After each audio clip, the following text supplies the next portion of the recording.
विषय येतो त्यांचा झाला नारायण, ना आवडे जनधन माता पिता.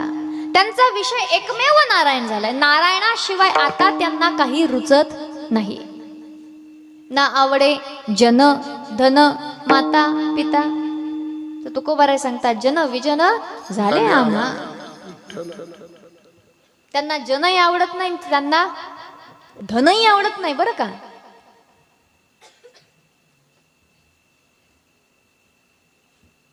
आणि मग जनही आवडत नाही, धनही आवडत नाही, माता पिताही आवडत नाही. ज्यांना माता पिताही आवडत नाही मग ते माता पिताची सेवा करणार नाहीत, करतील का नाही? हा,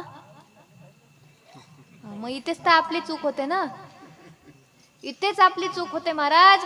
परमार्थाचा आपल्याला खरा अर्थ न कळाल्यामुळे आपली सगळी फसगत झाली आहे. आपल्याला असं वाटतं की माझा पोरगा जर परमार्थिक झाला आणि समजा एखाद्या बुवाच्या मागे निघून गेला, लागला परमार्थाला, घेतला त्यानं संन्यास, मग आमच्या घराचं कसं होईल? बरोबर आहे ना. हीच काळजी असते की नाही माता भगिनींनो. पोरानं लग्न केलं पाहिजे, पोराला पोरग झालं पाहिजे. लग्न केलं, बायको तर भेटली पाहिजे, पहिले भेटली तर टिकली तर पाहिजे. वांदे तर इथेच झाले आहेत, इथेच वांदे झाले आहेत की नाही. भेटतच तर नाही लवकर, भेटल्यावर टिकत नाही, ते अवघड झालं. लेकरू झालं पाहिजे, अमक झालं पाहिजे, वंशाला दीपक पाहिजे, कोणीतरी पाहिजे. अरे या करण्याच्या नादात पडताच कशाला? नशिबात जर लिहिलेला आहे तो भोग तो भेटणार आहे, तो टळणार नाहीये, लक्षात घ्या. पण संसाराच्या मागे जर आपण नाहक लागले असाल तर एक गोष्ट लक्षात ठेवा, त्याने कधी कोणाचं काही भलं झालेलं नाही. सरळ सरळ मला एक सांगा, तुम्ही सगळी संसारिक माणसं इथे आहात, आम्ही पण संसारिकच लोक आहोत, काही फरक नाहीये तुमच्या आणि आमच्यामध्ये. सगळ्यांनी संसाराचा अनुभव घेतला, आजा गेला, पंजा गेला, आता बाप येईनले काही पुढे, परंपरा त्यातच खपून राहिली आपली. काय भेटलं तुम्हाला सांगा? कोणाच्या हातात तिकीट आलं का वैकुंठाचं? ले माडीवर माड्या चढवल्या, ले सोनं नाणं जमा करून ठेवलं, 7 पिढ्या आयतं खातीन एवढं कमवून ठेवलं, हे घे स्वर्गाचं तिकीट, हे घे वैकुंठाचं तिकीट. आलं का कोणाला? देव भेटला का कोणाला? नाही ना. जिवंतपणे एवढं खाल्लं तरी मेल्यावरती यांना खाऊ घालावं लागतं. जिवंतपणे एवढे वळे भजे खाल्ले तरी मेल्यावरती खाऊ घालावे लागतात. नाही खाऊ घातले तर मानगुटीवर येऊन बसतात. याच्यावरून तुम्ही विचार करा, भेटलं काय माणसाला? असाच पत्रिकेत दोष आला का? पितृदोष का आला? जिवंतपणी हे तृप्त झाले नाहीत आणि मेल्यावर तुम्ही तृप्त करत नाही, मग दोष येतात. बरोबर आहे ना. मग आयुष्यभर खाण्यातच गेलं, लेकाचं मेल्यावरही जर खाण्यातच चाललं तर मग खाऊन तरी भेटलं काय? कधीतरी माणसाने याचा विचार केला पाहिजे. हातात लागतंय काय आपल्या? काहीच नाही लागत. काही लोक म्हणतात कर्तव्य नाही का तुमचं हे? अहो, हाच विचार जर आदि शंकराचार्यांनी केला असता, एकटी आई त्यांची, एकट्या आईला एकटं पोरग, वडील नाही, कोणी नाही. शंकराचार्यांनी म्हटलं आई मला संन्यास घ्यायचा आहे. आई म्हणे मला तू एकुलता एक आहे, तू जाऊ नकोस. पण ती माता भक्तिमती आहे, विचार केला काहीतरी खेळ करावा लागेल, कारण या बंधनात आपल्याला गुंतून चालणार नाही. आपलं कार्य काहीतरी वेगळं आहे. महाराज, ज्याला आपल्या जन्माचं प्रयोजन कळलंय ना, मग तो कोणाच्याच बंधनात राहत नाही. आणि जो बंधनात अडकून राहतोय त्याला आपल्या जन्माचं प्रयोजनच कळलं नाही. म्हणून ज्या दिवशी जेव्हा जे कळालं माणसाने तिथून बाजूला सरकलं पाहिजे. समर्थ रामदास स्वामी लग्नाच्या मंडपात उभे आहेत नुसतं सावधान म्हटलं, कळालं सावधान म्हटलं ना, माझा बँड वाजवायचा कशाला? सावधान म्हणता क्षणी स्वारी निघाली, तिथे रामदासच झाली. आपण काय शिकतो? काहीच नाही शिकत. कळालं ना? मीराबाईला नुसतं दारावरून एक लग्नाचं वऱ्हाड चाललं होतं. विचारलं माझं लग्न कधी होईल? आता लहान लेकरांना काय हे कळतं? माझं लग्न होईल, माझा नवरदेव कोण, माझा नवरदेव कोण? आई म्हणे हे पहा, हा तुझा नवरदेव. जी कृष्णाची मूर्ती एका महात्म्याकडनं मीराबाईला भेटली होती, त्या मूर्तीकडे गिरीधर गोपालाकडे हात दाखवून सांगितलं, हा तुझा नवरा. तेव्हापासून मीराबाईनी नवरा मानला तो मानला. तो शेवटी ती मीराबाई कृष्णामध्येच विलीन झाली. आयुष्याचा अनुभव घेतलाय तुम्ही सगळ्यांनी, कधीतरी विचार करा, या सगळ्या याच्यामध्ये तुम्हाला खरं सुख मिळालं का? समाधान मिळालं का? नाही मिळालं. पण कोणते मायबाप आपल्या पोराला सांगतात, भाऊ संसार करून आम्हाला काही भेटलं नाही, तू करू नको म्हणून. तर पण एखादा जर परमार्थाला लागला असेल तर आम्हाला चिंता पडतो. हा जर परमार्थाला लागला, देवदेव करायला लागला, तर हा लग्न करणार नाही, याला लेकरं बाळ होणार नाही, मग कसं होईल? सून येऊन रोज शिव्या घालेल ना, तेव्हा समजेल कसं होईल. नातू पाठीत लाद घालेल ना, तेव्हा समजेल कसं होईल. एवढे संसाराचे अनुभव रट्टे घट्टे खाऊनही आपल्या डोक्यातल्या संसाराची आसक्ती जात नाही. अहो त्या ठिकाणी आदि शंकराचार्यांनी एक लीला केली. त्यांनी एक मायेने त्या ठिकाणी मगर हे केला आणि आता तो भक्षण करणार. सांगितलं की आता हा फक्त वाचण्याचं एकच कारण आहे की एक तर मला संन्यास घेऊ दे, नाही तर आता मी मरतो. आईने आज्ञा दिली, जा बाबा संन्यास घे, मेल्यापेक्षा माझं पोरग जिथं तर राहील. मग आता संन्यास घ्यायचा म्हणजे घरात थांबता येणार नाही. सांगितलं चिंता करू नको, तुझ्या शेवटच्या क्षणाला मी हजर होईल. महाराज खऱ्या परमार्थाला जो लागला ना, तो जगतातली कोणती गोष्ट सोडत नाही, त्याच्या आसक्तीच्या पाशातून बाजूला जातो. आणि त्याचा फायदा असा होतो की तो तर मुक्त झाला, पण ज्याच्या आसक्तीतून मुक्त झाला त्यालाही तो मुक्त केल्याशिवाय राहत नाही. आणि म्हणून म्हटलेलं आहे की एकटा व्यक्ती आपला स्वतःचा उद्धार करेलही, पण ज्या घरामध्ये विरक्त जन्माला आला, ज्या घरात संन्यासी जन्माला आला, गृहस्थ फक्त आणि फक्त 24 पिढ्यांचा उद्धार करेल. पण ज्या घरात विरक्त जन्माला आला, तो 42 कुळांचा उद्धार केल्याशिवाय राहत. ओ तुका म्हणे कोटी कुळेती पुनीत भावे गाता गीत विठोबाचे. असं जर सांगितलंय तर माझा उद्धार होण्यासाठी किंवा मला मोक्ष मिळावा याच्यासाठी माझ्या पोराने मला अग्नी देण्याची गरज नाही, माझं कोणी पितरजीव घालण्याची गरज नाही. अरे जिवंतपणे आपलं श्राद्ध ज्याने केलं असेल, मेल्यावरती त्याचं श्राद्ध घालण्याची पण गरज राहत नाही. आपण पिढी जात पिढी त्या ठिकाणी हे जन्माला घालण्यासाठी आणि संसार करण्यासाठी इथे आलेलो नाही, संसार चक्रातून मुक्त होण्यासाठी इथे आलेलो आहोत. हे आपल्याला का कळत नाही? आपल्याला आलेला जो संसार आहे आपल्या पाठीमागे, हा संसार आपल्याला पुन्हा भोगून प्रारब्ध निर्माण करण्यासाठी नाही मिळालेला, पूर्व कर्म संचिताने प्राप्त झालाय. आता त्या प्रारब्धाचं गाठोडं नष्ट झालं पाहिजे, म्हणून भोगून मुक्त व्हायचे. म्हणून भोगांना आहारी नाही जायचं. प्राप्त झालेला भोग निष्काम मतीने भोगायचा आहे, पुन्हा कर्माचं बीज पडू द्यायचं नाही. ही सावधगिरी ठेवणं, याला कर्मयोग म्हटलेलं आहे महाराज. लोक काही एवढे हुशार आहेत ना, गीतेतली उदाहरणं देतात की देवानेच सांगितलं कर्मयोग करायचा. अरे मूर्खा, कर्मयोग करायला सांगितला, कर्म नाही करायला सांगितलं. कर्माने तर हेलपटच पडणार आहे ना, कर्मयोग करायचंय. योग काय आहे? जे कर्म तुम्हाला ईश्वरापर्यंत घेऊन जातो त्याला योग म्हटलेला आहे. योगाचा अर्थ कळाला नाही, देवाने सांगितलं कर्म केल्याशिवाय राहणे.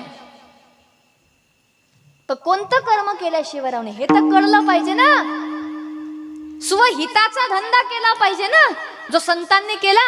दिन रजनी हाची धंदा, गोविंदाचे पोवाडे तुकोबरे म्हणतात अनेक काही नेने धंदा नित्य ध्यात असे गोविंदा. या संतांची प्रमाण आपण लक्षात घेत नाही महाराज. आपलं असं आहे ना, आपण फायद्यापुरतं आणि आपला मनमानी कारभार करण्यासाठी कुठे कोणत्या शास्त्राचं वचन वापरू याचा काही विचारच नाही करू शकत, आपण कल्पनाच नाही करू शकत. एवढी माणसाची बुद्धी विपरीत झालेली आहे. म्हणून आपल्या शास्त्र पुराण वेद श्रुतींनी काय सांगितलंय, संतांनी काय सांगितलंय, नेमकं त्याचा अर्थ समजून घ्या तर जीवनामध्ये कुठेच बाधा पडणार नाही, तर आपल्या जीवनाचं साफल्य झाल्याशिवाय राहणार नाही. म्हणून विषय तो त्यांचा झाला नारायण. ज्याचा विषय नारायण झाला त्याने आपल्या माय बापात सुद्धा नारायण पाहला, त्याने जगामध्ये सुद्धा नारायण पाहला. तो सगळ्या जगाकडे नारायणाच्या दृष्टीने बघतोय. त्याच्यामुळे त्याचा कोणाच्याच विषयी न शत्रुभाव आहे न मित्रभाव आहे. तो सगळ्यांच्या विषयी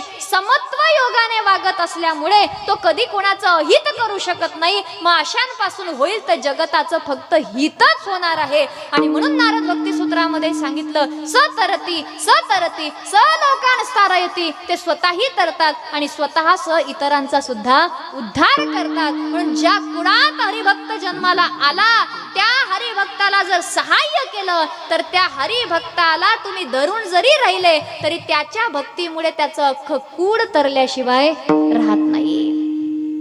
मग तो माता पित्याला सोडत नाही महाराज. तो पुंडलिकासारखी मायबापाची सेवा करतो आणि साक्षात परमात्मा विटेवरती उभा करतो. ज्याला खरं परमार्थाचं रहस्य कळालं तो जगामध्ये कधी कोणाचा तिरस्कार करू शकत नाही, उलट तो सगळ्यांच्या कल्याणाची कामना करतो. मला सांगा, माऊलींना आपण विश्वमाऊली का म्हणतो? काय संबंध आहे? हेच ना की त्या माऊलीने विश्व कल्याणाची प्रार्थना केली पसायदानाच्या माध्यमात. हे विश्वाची माझे घर. अहो तुमचा आणि आमचा संसार आहे किती? तुमची 2 पोरं 2 सुना 2-4 नातवंड एवढाच तुमचा प्रपंच असेल. संतांना जाऊन विचारा, संत एकटाच जगतो, पण एकटा जरी जगत असला तरी जगताच्या कल्याणासाठी जगतो, वैश्विक भावना ठेवून जगतो. त्याचा प्रपंच आपल्यापेक्षा फार मोठा आहे, त्याचा संसार आपल्यापेक्षा फार मोठं आहे. पण आपल्याला कुठे कळालं? तुकोबारायांनी घरावर तुळशी पत्र ठेवलं नसतं तर आज जगाच्या कल्याणाचा गाथा जगाला भेटला असता का? हो नाही ना. एक सोडावं लागेल तर व्यापकता येईल ना. फार लांब कशाला जाता. आताच्या सध्याच्या काळातलं उदाहरण देते. सिंधुताई सपकाळ यांनी आपली स्वतःची पोरगी जर अनाथ आश्रमामध्ये टाकली नसती तर ती एक माय अनाथाच्या एवढ्या लेकरांची माय झाली असती का? किती लेकरांना त्यांनी आश्रय दिला, किती जणांचं भलं त्या ठिकाणी झालं. या सगळ्या गोष्टींचा तुम्ही विचार करा. जोपर्यंत माणूस स्वतःच्या वैयक्तिक स्वार्थ आणि मी माझेपणा जिथे जुळलेला आहे त्याच्या बंधनातून बाहेर निघत नाही तोपर्यंत त्याच्या ठिकाणी समूह कल्याणाची भावना येऊ शकत नाही. म्हणून जेवढं तुम्ही कल्याणाचं काम नाही करू शकत ना तेवढा एक विरक्त जगताचं कार्य करत असतो. का? कारण आता त्याचा कोणी नाही ना, त्याचं कोणी नाहीये की त्याला कोणाला तरी आसक्तीत गुंतू ना. नाही, त्यामुळे तो सगळ्यांनाच आपलं समजून सगळ्यांच्या कल्याणाची भावना ठेवत असतो. म्हणून आमचं पोरग जर विरक्त झालं तर तो आमची सेवा करणार नाही हे डोक्यातून काढून टाका. विषय तो त्यांचा झाला नारायण. ना आवडे जनधन माता पिता. तो माता पित्यांची सेवा करेल पण आसक्तीने करणार नाही, उलट उत्तमरित्या सेवा करेल कारण त्यांच्यात तो ईश्वर पाहून सेवा करतोय. हे जर कळालं ना महाराज तर आपल्याला कीर्तनांमध्ये न कोणतं आईचं गाणं म्हणायची गरज आहे, न कोणतं बापाचं गाणं म्हणायची गरज आहे. फक्त विठ्ठलाचं गाणं गा. विठ्ठल जर प्रत्येकाच्या हृदयात जागृत झाला, भगवंताच्या नामाचं बीज जर प्रत्येकाच्या अंतःकरणात पेरलं गेलं आणि प्रत्येक जण जर आपल्या आत्महिताला जागला ना तर या जगामध्ये कोणताच मायबापांना अनाथ आश्रमात वृद्धाश्रमात जाण्याची गरज पडणारच नाही. ज्याची मती चांगली नाही तोच आपल्या आई बापाला वागवत नाही. बरोबर आहे की नाही? आणि मती चांगली नाही कारण परमार्थाचं अधिष्ठान त्याच्या ठिकाणी नाहीये. म्हणून खरा परमार्थ जागवण्याचं काम करा. मायबापांची सेवा त्या ठिकाणी घडल्याशिवाय राहणार नाही. सद्विवेक जिथे आहे तो त्या ठिकाणी त्यांची सेवा करणारच आहे, यामध्ये वाद नाही. आणि म्हणून विषय तो त्यांचा झाला नारायण. न आवडे जनधन माता पिता. मग प्रश्न पडला, जनधन माता पिता कोणी आवडत नाही. बरं जनाचं ठीक आहे, जन सोडलं, लोक सोडली, घर सोडलं, धनही सोडलं, व्हायचं कसं? लोकांना जर सोडून दिलं तर मग आपल्याला चिंता पडते ना की 4 जण तरी खांदे लागतील ना द्यायला. चिंता पडते की नाही? लग्नांमध्ये कशासाठी जातो आम्ही? जर कोणाच्या लग्नात गेलो नाही तर आमच्या पोरांच्या लग्नात कोणी येईल का? आमच्याकडे एक म्हातारे आजोबा होते, इतके वयस्कर, 4 पोरं, 4ही पोरं मेले, म्हातारा एकटा. म्हातारे आजोबा घ्यायची सुट्टी कशासाठी? म्हणे आज कोणाचं मरण आहे, आज कोणाला पूर्वाला जायचं आहे, आज कोणाचं तेरवं आहे. म्हटलं आबा तुमचं वय झालं, म्हातारपणात आता तुम्हाला काही पोरं बाळ नाही, कोणी नाही, काही नाही, कशा करता करता? म्हणे बाई आपण मेल्यावर आपल्या तेरव्यात कोणी आलं पाहिजे, आपल्याला पुरवायला कोणी आलं पाहिजे. म्हटलं आबा हे पाहायला तुम्ही जिथे तर असले पाहिजे. तुम्ही मेल्यावर कोण पुरवायला आलं हे पाहायला कुठे तुम्ही राहणार आहे? म्हटलं वास आला का कोणी घेईल ना तुम्हाला फेकून देईल. म्हटलं कशाला चिंता करता? नाही काही तर म्युन्सिपाल्टीवाले येतील आणि उचलून घेऊन जातील. आबा त्याची चिंता करू नका, जिवंतपणे भजन करून आता जे हातात आहे तो विचार करा ना. पण माणूस तो नाही विचार करत, मेल्यावर चंदनाच्या लाकडात माझ्या पोरांनी जाळलं पाहिजे. अरे कशाला चंदनाच्या, जिवंतपणे चंदनासारखा तुझ्या जीवनाचा सुगंध दरवडू दे, जगताचंही कल्याण होईल आणि तुझंही कल्याण होईल. महाराज हे साधता येत नाही आपल्याला, हे साधायचंय, हे साधण्यासाठी आपण इथे आलेलो आहोत. मग ज्यांना चिंता पडली की आता आम्ही सगळं सोडून दिलं देव देव करत बसलो तर आमचं पुढे कसं होईल, आमचं पुढे कसं होईल, त्याचंही उत्तर तुकोबारा देतात. निर्वाणी गोविंद असे मागे पुढे काहीच साकडे पडो नेदी, परमात्मा निरंतर योग क्षेम वहाम्यम. हे जर स्वतः देवाने सांगितलं असेल तर चिंता करावी लागत नाही. अरे देवाच्या मार्गावरती जो निघाला आहे देव त्याला उपाशी राहू देईल का? नाही राहू देणार. जो देवाचं भजन करत नाही लेकाचं तोही त्याच्या प्रारब्धाने खातोय. मग जो देवाच्या नावावरती निघालाय, परमार्थ आळशी माणसाचं काम नाही, लक्षात ठेवा. आळशी माणसाकडनं परमार्थ होऊ शकत नाही. खरा परमार्थी कोण आहे? जो मोक्षरूप पुरुषार्थाला जागलाय तो परमार्थी आहे. आणि महाराज ते सोपं नाही बरं का. बरीच लोक म्हणतात तुमचं बरं आहे बा, तुमच्यासारख्या लोकांचं, तुम्हाला काही शेतात जावं लागतं का, तुम्हाला काही करावं लागतं का, तुमचे तर लोक मागे पुढे फिरतात, पाय धुतात, खायला आयतं ताट देतात, सगळं देतात. अरे बाबा 10 दिवस फक्त कार्यक्रमाला हेंडून पाय, मग समजते काय होतं ते. सोपं नाही महाराज. आपल्याला फार असं वाटतं हो की विरक्त लोकांचं फार सोपं असतं. लक्षात ठेवा, तुम्ही गृहस्थी माणसं सुखी आहात तुमच्या दृष्टीने, सांसारिक दृष्टीने, पण तुम्ही सुखी नाही. सुखी आम्हीच लोक आहोत. ज्याने माया सोडली तोच सुखी आहे, लक्षात असू द्या. मायेला धरून ठेवणारा कधीही सुखी राहू शकत नाही. पण जीवनामध्ये परमार्थ करण्यासाठी सुद्धा बल लागतं महाराज, बल लागतं, आत्मबल लागतं, मनाचा निग्रह लागतो, इंद्रियांचं दमन करावं लागतं. त्यावेळी या परमार्थ मार्गावरती चालता येतं. त्यामुळे हा लुचुपुचू माणसाचा खेळ नाही, हा बलवान माणसाचा आहे. भक्ती मार्ग सांगत असताना तुकोबाराय म्हणतात, भक्ती ते कठीण शुळावरील पोळी, निवडे तो बडी विरडा शूर. हे शूरत्वाचं अंग आहे. शूरत्वान ज्याच्या ठिकाणी शूरता असेल त्यानेच परमार्थामध्ये यावं महाराज. भ्याळ्यांचं हे काम नाही, हे लक्षात असू द्या. आळशी माणसांचं हे काम नाही, कारण आळशी मंदमती केवीकडे हे त्यांचं कामच नाही. म्हणून त्यामुळे तुम्ही असं समजू नका. म्हणून परमार्थिक माणसाने पुरुषार्थ केला पाहिजे, पण त्याचा पुरुषार्थ मोक्षरूप पुरुषार्थ आहे. तो बाकीचा नाशवानाचा संपत्ती जमा करत बसत नाही. तो खऱ्या वास्तविक सत्य परमात्म्याला त्या ठिकाणी आपल्या अंतःकरणात प्रगट करणारा ठरत असतो. तो पुरुषार्थ करायचा आहे. परमात्मा सांगतो असा जो माझ्या मार्गावर निघाला त्याला आपली चिंता करावी लागत नाही. आणि तुकोबारा येतं याचं पुन्हा पुन्हा प्रमाण देतात की मागे पुढे रुभा राही सांभाळीत, आली आघात निवाराया, योगक्षेम त्याचे जाणे जळभारी, वाट दावी करी धरून या. तुका म्हणे नाही विश्वास ज्या म्हणी, पहावे पुराणी विचाराणी. त्याचे कितीतरी अनंत उदाहरणं आपल्याला पुराणांमध्ये दिसतील. म्हणून त्या ठिकाणी आपल्याला चिंता करावी लागत नाही. अहो भक्त प्रल्हादासाठी परमात्मा नृसिंह रूप जर धारण करून त्याचं रक्षण करू शकतो तर मग तो आपलं रक्षण करणार नाही. पण प्रल्हादासारखी भक्ती आपल्या ठिकाणी येणं अत्यंत गरजेची आहे. म्हणून निर्वाणी गोविंद असे मागे पुढे काहीच साकडे पडो नेदी नाही. कमीत कमी त्याच्या नावावरती जो चालला परमात्मा त्याचंही रक्षण केल्याशिवाय राहत नाही. विठोबा रखुमाई,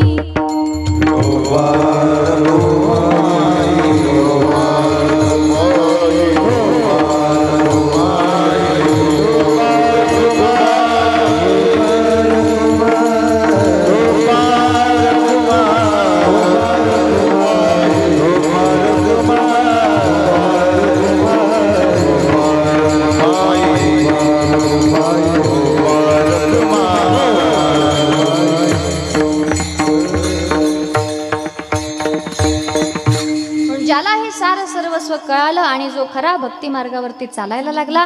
तुकोबराय म्हणतात, भक्ती मार्गावरती चालणाऱ्या, आत्महिताच्या मार्गावरती चालणाऱ्या व्यक्तीला आपण सदा सर्व काळ सहाय्य केलं पाहिजे.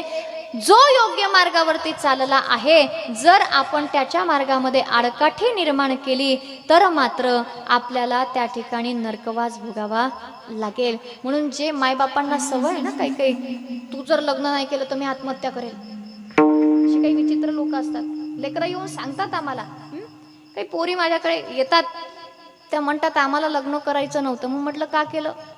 म्हणे आईने ताकीदच दिली, तू जर लग्न केलं नाही तर मी आत्महत्या करेल. म्हटलं खुशाल सांगायचं असतं मर म्हणून. तर काही कोणी मरत नाही. म्हटलं कोणी काही मरत नाही. तिला म्हणा फक्त 1 घंटा उन्हात उभी राहून दाखव. तू उभी राहिली तर माझी आई ती पाठीत लाकूड घालेल आणि सावलीत येईल. म्हटलं त्याच्यामुळे चिंता करायची नाही. ही भीती कधी घालू नका. प्रत्येक जण आपलं प्रारब्ध, आपलं कर्म संचित सोबत घेऊन आलेला आहे. नाहक अट्टहास जर तुम्ही केला तर दुःखाशिवाय हातात काही लागणार. अशी आम्ही किती मुलं पाहिले की त्यांच्या जीवनाचं तर वाटोळं झालंच झालं, पण आज त्यांची मायबाप सुद्धा त्याच्यामुळे दुःखी आहे. याला काहीच उपयोग नाही. आणि त्याला जर आत्महत्या करून मरणच त्याच्या नशिबात लिहिलेलं असेल तर मरू दे, संपलं त्याचं भोग भोगून. नको चिंता करू. त्याच्यासाठी आपलं उभं आयुष्य कशाला खपवायचं माणसाने? हे कळलं पाहिजे. कुठे काय ऐकावं आणि कुठे काय ऐकू नये माणसाला कळलं पाहिजे. हो, जी भाजी आवडत नाही ती कोणी किती बळजबरी केली तरी माणूस खात नाही. मग आयुष्याचा निर्णय घेत असताना तुम्ही दुसऱ्याच्या माथं खापर का फोडता? त्याच्यामुळे करावं लागलं, याच्यामुळे नाही. महाराज, आपल्याच मनात विषय असतात ना, म्हणून ते होत असतं. पण ज्याला जे नाहीच करायचं त्या काही केला तो ते करू शकत नाही. म्हणून आपला निर्णय जर योग्य आहे, आपण जर आपल्या आत्महिताचा विचार करतोय, तर मग माणसाने तिथे कोणाचंच ऐकू नाही. मग सगळे त्या ठिकाणी त्यागले पाहिजे. मग ते माता पिता असो, सगळे सोयरे असो, बंधू असो, कोणीही असो, त्याचा त्याग करून आपला मार्ग प्रशस्त केला पाहिजे. हे शास्त्र याला पुरावा देतं. त्यामुळे याच्यात काही चिंता करण्याची गरज नाही आणि भावनिक होण्याची गरज नाही. अरे, भावनांच्या परे उठावंच लागेल तरच आपल्याला देवाचा भाव आपल्या अंतःकरणात जागृत होईल ना, त्याच्याशिवाय नाही जागृत होणार. त्यामुळे तुकोबाराने स्पष्ट शब्दात ताकीद दिली आहे की आत्महिताला जागणाऱ्या सद्भक्तांच्या मार्गामध्ये जो आडकाठी निर्माण करेल किंवा त्यांना मार्गापासून परावृत्त करण्यासाठी जो भय घालेल, तुकोबाराय म्हणतात घातली या भय हे तुका म्हणे